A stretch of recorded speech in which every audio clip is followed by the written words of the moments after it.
शुभ प्रातः बच्चों। आज की कक्षा में आपका स्वागत है। मैं ज्योतिका कपूर आपकी संस्कृत अध्यापिका हूँ। बच्चों, आज की कक्षा में हम चतुर्था पाठा मम भगिनी मानसी का अभ्यास कार्य करेंगे। अभ्यास कार्य में प्रश्न 7 को आज हम पूर्ण करेंगे। प्रश्न 7 कौन सा है? प्रश्नमान का प्रश्न है, जिसमें आपको प्रश्न बनाना होगा। जैसे आपका हिंदी में बनाते हैं ना प्रश्न, यह कौन है, वह बाजार, वह कहाँ जाता है, तो यह, किसका, कौन, ये सभी शब्दों का जो प्रयोग है ना, ये हम संस्कृत में कैसे इन शब्दों को बोलते हैं, ये आज हम सीखेंगे। तो चलिए शुरू करते हैं। बेटा, प्रश्न 7 है, रेखांकित पदानी आदित्रय प्रश्न निर्माणम कुरुत। मतलब रेखांकित पदों पे जो अधिकृत का मतलब होता है जो नीचे दिए गए हैं, रेखांकित पद जो नीचे दिए गए हैं उनसे प्रश्न निर्माण करें। तो प्रश्न निर्माण कैसे होता है बेटा? जैसे आप हिंदी में करते हो ना, यह किसका है, वह कौन है, तुम कहाँ जा रहे हो, तो यह, किसका, कौन, ये सभी शब्द जो है ना, वो प्रश्न निर्माण के शब्द होते हैं। तो संस्कृत में भी वही प्रश्न निर्माण के शब्द यहाँ बनाने पड़ते हैं हमें। जैसे कि ये देखिए, एक वाक्य दे रखा है, दुग्धम पीत्वा मानसी पुनः खेलती। दूध पीकर मानसी फिर खेलती है। तो यहाँ पर जो रेखांकित शब्द है बेटा मानसी, इस मानसी के स्थान पर संस्कृत में शब्द लगाकर, प्रश्न का शब्द लगाकर हमें पूरे वाक्य को प्रश्नमान करना है, प्रश्न बनाना है। तो देखिए एक बार, दूध पीकर मानसी पुनः खेलती। यदि हम इसे हिंदी में बोलेंगे कि इसका प्रश्न बनाएंगे तो ये बनेगा, दूध पीकर कौन फिर खेलती है। तो यहाँ पर मानसी शब्द के लिए ना हमें कौन लेना होगा। संस्कृत में एक बात है कि संस्कृत में स्त्रीलिंग शब्दों के लिए जो कौन लिया जाता है वो अलग होता है। तो उसके लिए हम यहाँ पर काश, ये शब्द दे रखे हैं आपकी पुस्तक में ही दे रखे हैं बच्चों, उनमें से ये उचित शब्द को लेना है।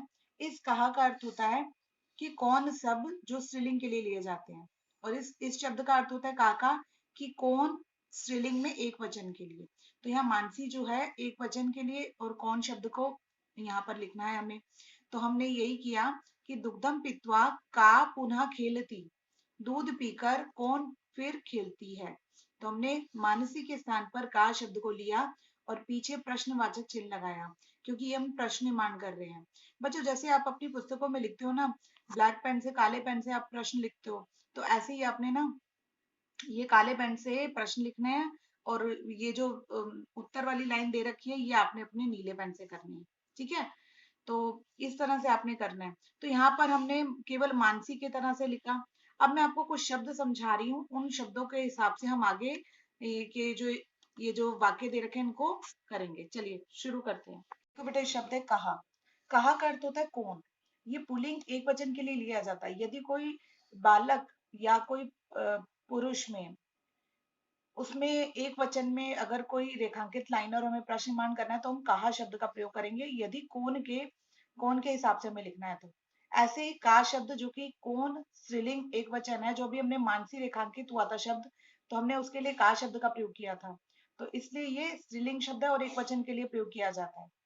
अगला शब्द है आपका कदा। कदा का अर्थ होता है बेटा कब। कुत्र का अर्थ होता है कहाँ। ज्यादातर ना सप्तमी विभक्ति लगी होती है जिसमें छोटी ए की मात्रा, उनके लिए कुत्र शब्दों का प्रयोग किया जाता है बच्चों। कुत्र का अर्थ कहाँ। जैसे वह कहाँ जा रहा है, राम कहाँ रहता है, तो वहां कुत्र शब्द का प्रयोग किया जाएगा कहाँ के लिए। किमर्थम का अर्थ होता है किस लिए। जिस दशा में बात की जाती है ना, या किस लिए, किस किस तरह से उसकी दशा है, तो वो उसके लिए हम किस लिए शब्द का प्रयोग किया जाता है किमर्थम। अगले शब्द को देखिए, कस्मिन। कस्मिन में भी किस में, इसका अर्थ होता है किस में।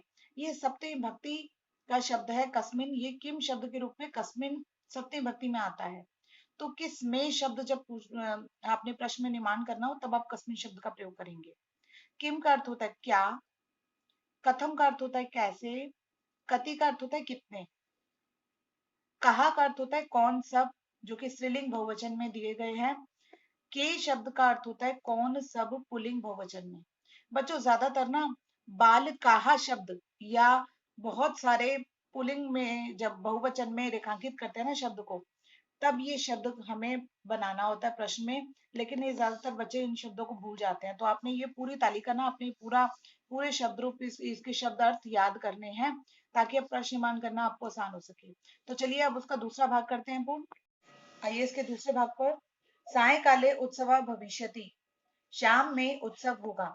तो यदि इसका हिंदी में हमें प्रश्न बनाना हो, हिंदी में साधारण वाक्य में, तो हम बोलेंगे कब उत्सव होगा या उत्सव कब होगा।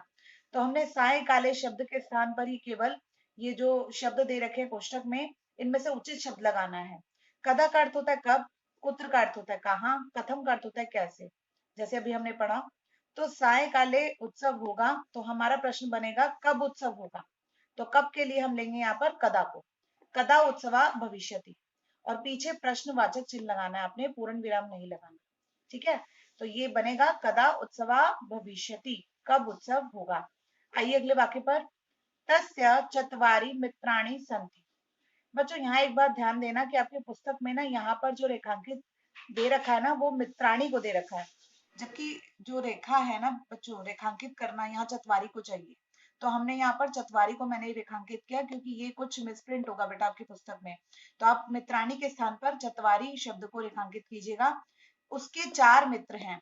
यदि हम हिंदी में भी प्रश्न बनाते हैं तो ये बोलते हैं कि उसके कितने मित्र हैं, उसके 4 कौन से मित्र हैं वो तो हो सकता है, लेकिन यहाँ पर जो कोष्टक में कौन से शब्द के लिए आया ही नहीं है, उसका ऑप्शन ही नहीं दे रखा बेटा उसका, तो इसलिए हमने चतवारी को रेखांकित किया।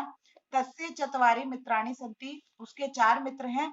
हिंदी में इसका प्रश्न बनेगा उसके कितने मित्र हैं।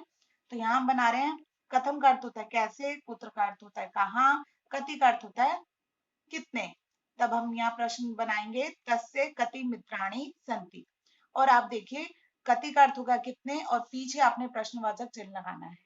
बच्चों जब भी आपसे पूछा जाए ना कितने होते हैं, तो आपने कति शब्द को जरूर याद रखना है, क्योंकि बच्चे ज्यादातर इस शब्द को भूल जाते हैं। आइए अगले वाक्य पर। सुकृतः मानसयाम स्नेहति, सुकृत मानसी को स्नेह करता है। तो यहाँ पर जो रेखांकित शब्द है वो सुकृत के लिए लिया गया है। मैंने अभी आपको बताया कि पुल्लिंग शब्द यदि एक वचन में रेखांकित किया हो तो उसका एक वचन पुल्लिंग का कहा बनता है।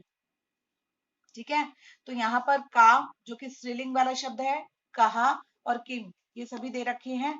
इसका अर्थ भी कौन है, इसका भी अर्थ कौन है, लेकिन ये स्त्रीलिंग में, ये पुल्लिंग में है, और किम का अर्थ हुआ क्या। तो हम यहाँ पर लेंगे उचित शब्द, कहा मानसयाम स्नेहयति, कौन मानसी को स्नेह करता है। तो बच्चों आज के लिए केवल इतना ही। मैं आशा करती हूँ आपको प्रश्न 7 अच्छे से समझ आया होगा, और आपको जो मैंने अभी तालिका दिखाई है कि कहा कौन, का कौन, ये तालिका मैं आपके डिस्क्रिप्शन बॉक्स में भी डाल दूंगी।